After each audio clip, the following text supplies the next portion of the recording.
All right guys, so today we have a little bit of a special video. This one took a lot of research and it was kind of difficult to do the research. In this video, I'm going to tell you all the cars that come with 500 or more horsepower that you can purchase for under $10,000. Now, 400 horsepower, there's a lot more.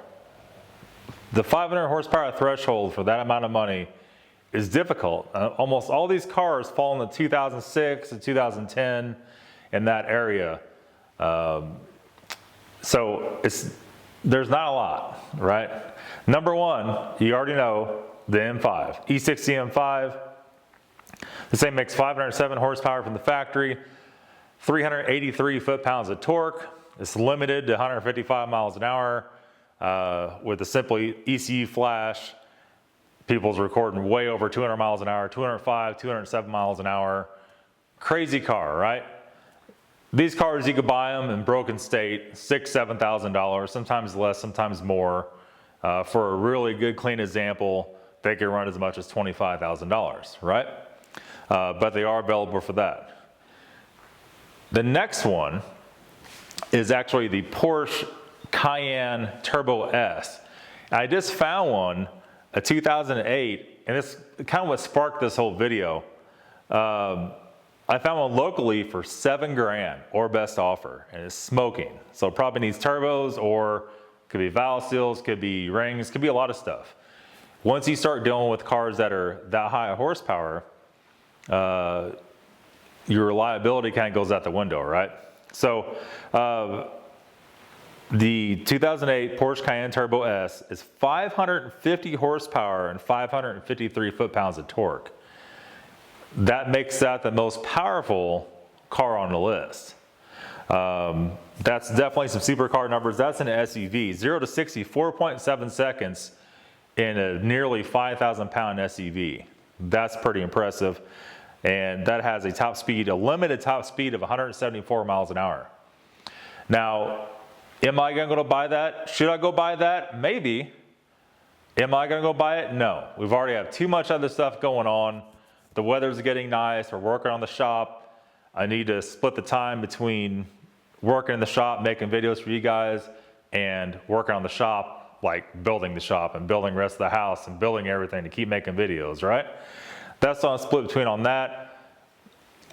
Something does drive me to go buy that, but we all know that $7,000 on that car, 100,000 miles on the dot, it's gonna need at least another $3,000 or $4,000 to get everything 100%. What's that car worth when it's done?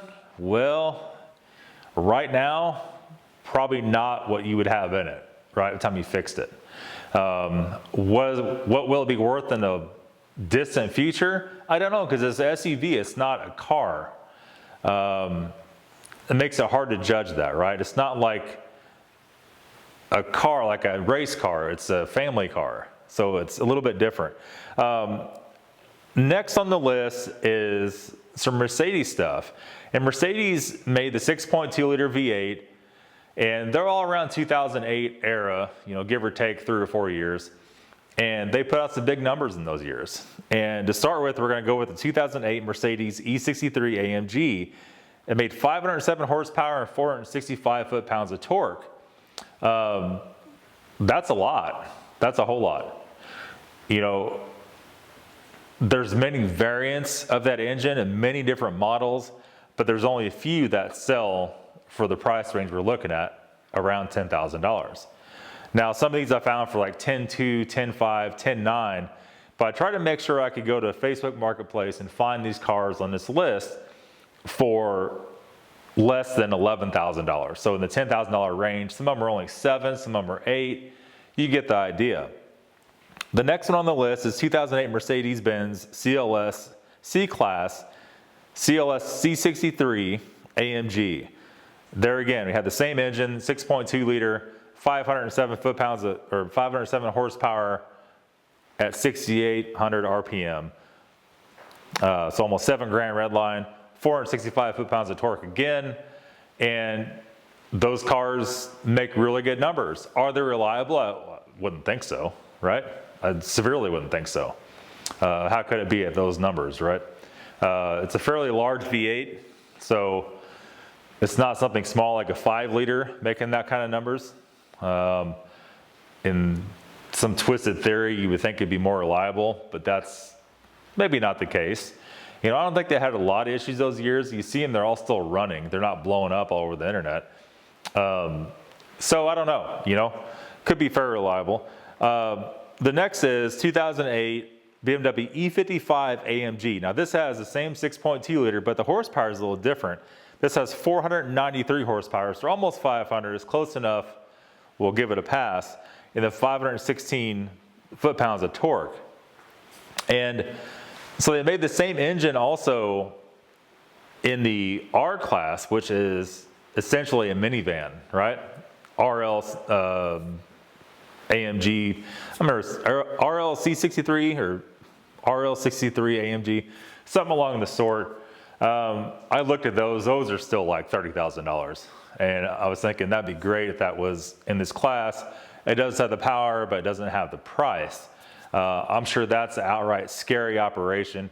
Now, to go on a little further, the Corvette LS7 came close, but there was horsepower discrepancies with that. A lot of people were saying 493, but then a lot of people were saying no, it's not. That was 430 horsepower.